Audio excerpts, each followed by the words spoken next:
sit thinking that they giving them, you're not thinking straight, kid. No, they don't give a damn, you got what I'm saying? I'm not fucking playing, I'll give it to you straight, man. There's too many others and you're not that great, man. Stop what you're saying, stop what you're making. Everybody here knows that you just fake it. 2 tahun telah berlalu, saat ini umur Sid 15 tahun. Saat ini juga Sid masuk ke Akademi Kerajaan Midgard, jurusan pedang sihir. Kakaknya Sid, Claire, juga sekolah di sini. Ini Sid menjaga kekuatannya agar tidak ketahuan. Sid juga memiliki 2 teman, yaitu Jaga dan Yoro. Mereka berdua juga anak dari bangsawan.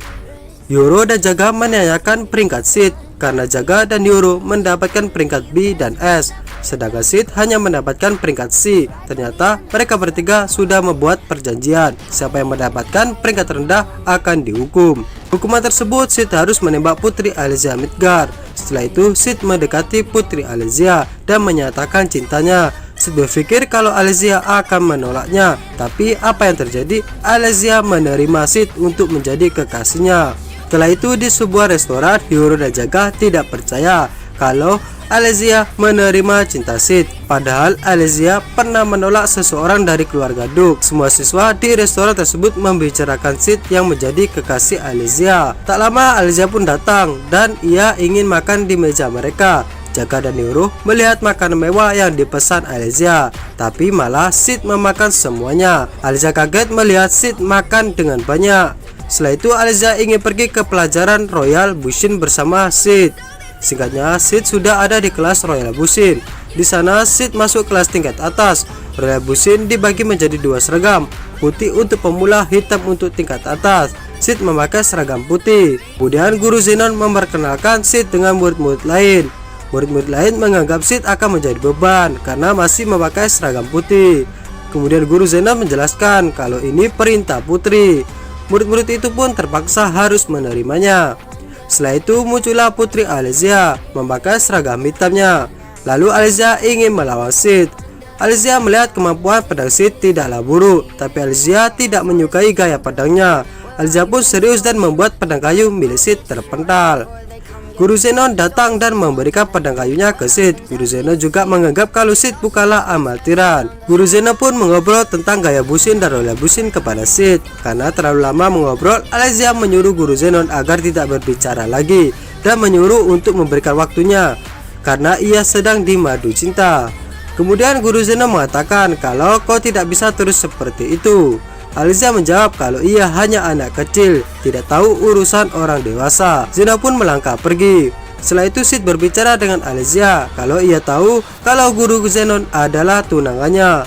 Alysia menjelaskan kalau Zenon bukanlah tunangannya, melainkan calon tunangannya. Sid merasa marah karena diperalat Alysia, karena Sid merasa guru Zenon adalah orang baik. Alysia bilang, kau menembak aku karena kalah taruhan bukan? Sid kaget karena tahu tentang taruhan itu. Ternyata yang memberitahu taruhan tersebut adalah Jaga. Alysia berkata, sampainya seorang laki mempermainkan gadis yang polos dan imut ini. Sid pun terpaksa melakukan perintah dari Alysia untuk menjadi pacar pura-puranya, sampai Zenon pergi meninggalkan Alysia. Sid merasa tidak mampu untuk melakukannya, tapi Alysia memberikan koin emas kepada Sid yang dicampak ke tanah. Sid merangkak mengambil koin tersebut. Alysia pegang kepala Sid dan memanggilnya Guguk. Ya, 2 minggu telah berlalu, mereka masih menjalani kekasih pura-puranya. Alysia membawa Sid menjadi babu, disuruh-suruh macam-macam. Tapi di dalam pikiran Sid, ia takut kalau Zenon melakukan hal buruk karena Sid adalah saingannya, tapi Zenon hanya bersikap biasa saja seperti guru pada umumnya. Itu mereka berdua berlatih bersama. Mereka berlatih sambil ngobrol. Sid mengatakan kalau Alysia kuat seperti kakaknya, tapi Alysia menyangkal hal itu karena teknik padanya biasa saja, tak sebanding dengan kakaknya yang sudah jenius dari lahir. Kakaknya pernah mengatakan yang membuat ia sedih. Kakaknya mengatakan kalau ia sangat suka dengan gaya padanya, padahal ia tahu kalau teknik padanya hanya biasa saja. Kemudian Sid pun mengatakan hal yang sama, kalau ia juga menyukai gaya padanya. Alysia menganggap kalau Sid menghinanya. Kemudian Alysia menyudahi latihannya dan ingin pulang sendiri. Itu Sid makan bersama dengan 2 temannya. Jaga meminta maaf karena sudah membocorkannya kepada Alysia. Sid hanya menarik mukanya saja. Dan datanglah guru Zenon yang mengatakan kalau Alysia belum kembali dari kemarin. Zenon juga mengatakan hanya kau orang yang terakhir bertemu dengan Alysia. Kemudian para kesatria membawa Sid untuk diinterogasi. Setelah itu Iris berbicara dengan Zenon. Iris menanyakan apa benar Sid penculiknya. Zenon mengatakan kalau ia masih belum percaya karena kemampuan Sid jauh di bawah Alicia. Setelah itu muncul Claire. Claire mengatakan kalau adiknya tidak bersalah. Dia tidak akan melakukan hal itu karena Sid membunuh lalat saja tidak mampu. Iris menjelaskan kalau Sid sedang diinterogasi, masih dalam penyelidikan. Kemudian Claire mengancam Iris, jika terjadi sesuatu pada adiknya, aku tidak peduli kau seorang putri. Omongan Claire dipotong Zenon. Zenon menyuruhnya untuk pergi. Alicia melihat keberanian Claire untuk membela adiknya. Ia pun memikirkan Alicia. Ia berharap adiknya tidak apa-apa. Di sisi lain, Sid sudah ada di kediamannya. Ia merasa jengkel dengan kesatria karena ia sudah bersikap baik tapi masih terus dipukul. Alpha memberikan makanan untuk Sid. Alpha juga menjelaskan kalau penculiknya adalah pemuja iblis Diablos. Ia berencana mengambil darah milik Alicia untuk membagikan iblis. Alpha juga mengatakan kalau Deta juga ada di kota ini, sedang bersiap-siap. Kemudian Alpha pergi untuk menyelidiki lebih lanjut dan akan mengutus Beta ke sini. Setelah kepergian Alpha, Sid mendekorasi kamarnya. Sampailah Beta datang. Beta kaget melihat ruangan Sid yang begitu indah. Ada wine, lukisan, dan macam-macam. Beta duduk dan mengatakan kalau Lady Alpha memerintahkan untuk mengumpulkan seluruh anggota Shadow Garden dan akan menjebak semua anggota Diablos.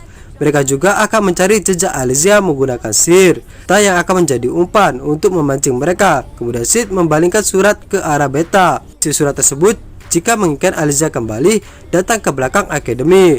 Sid menerima surat itu kemarin. Sid menganggap mereka berniat untuk membunuhnya. Sid dengan senyumannya mengatakan, maaf Beta, kali ini biar aku yang beraksi. Tingkatnya Sid sudah ada di belakang akademi.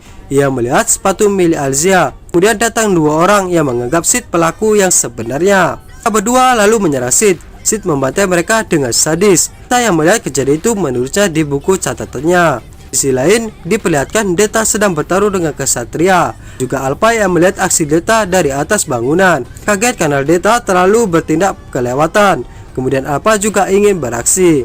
Tempat Alicia, ia terbangun dari pingsannya. Ia melihat kalau dirinya sudah diikat dengan rantai. Dia juga melihat di sisinya ada sosok makhluk yang dirantai. Muncul seseorang membawa jarum suntik datang mendekati mereka.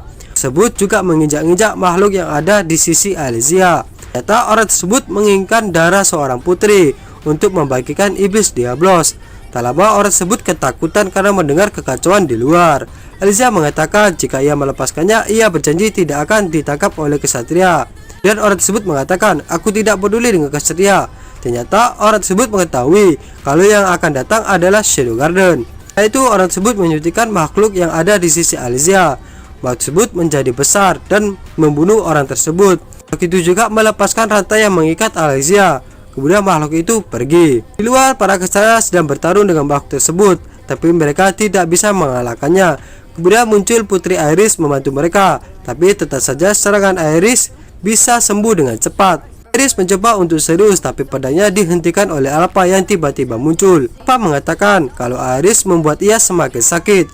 Iris menanyakan siapa dirinya. Alpha menjawab, aku Alpha. Kemudian Alicia mengatakan, jika kau menentang kesatria, maka tiada ampun bagimu. Alpha menjawab sambil berjalan ke arah makhluk tersebut, seperti kau kuat saja. Kalian hanya penonton, jadi diam saja dan amatilah. Jangan mengganggu kami. Iris saat itu merasa sangat kesal. Kemudian Alpha bilang sama makhluk itu kalau ia tidak akan merasakan sakit lagi. Sudah terlalu lama kau menangis. Setelah itu Alpha membelanya. Makhluk tersebut menjadi seorang gadis. Ada pedang kecil yang jatuh dari anak itu yang bertuliskan untuk putriku tersayang Milia.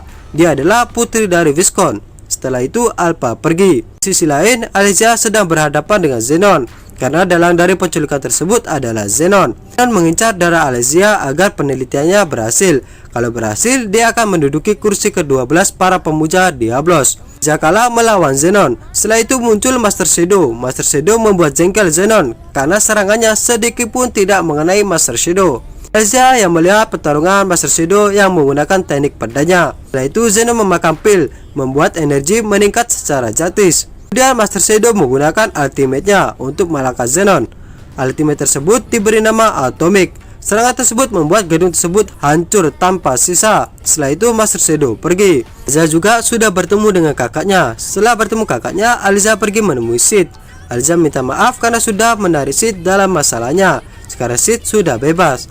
Alizia juga ingin mengajak Sid menggunakan teknik pedangnya, karena saat itu Sid pernah bilang kalau ia menyukai teknik pedangnya. Alizia juga ingin meneruskan hubungannya dengan Sid. Sid menolak karena ia sangat sibuk. Sid juga mengatakan kalau ia tidak punya waktu untuk putri yang bawel. Alizia marah mendengar hal itu sambil mengeluarkan pedangnya. Di sisi lain di sekolah ditemukan kubangan darah yang sangat banyak, tapi tiada mayat yang ditemukan. Kemudian kasus itu pun ditutup dan menjadi legenda pembunuhan tanpa mayat. Disinilah penghujung video kita. Terima kasih. You face it, thinking that they're giving them, you're not thinking straight, kid. No, they don't give a damn, you got what I'm saying? I'm not fucking playing, I'll give it to you straight, man. There's too many others and you're not that great, man. Stop what you're saying, stop what you're making. Everybody here knows that you just fake it.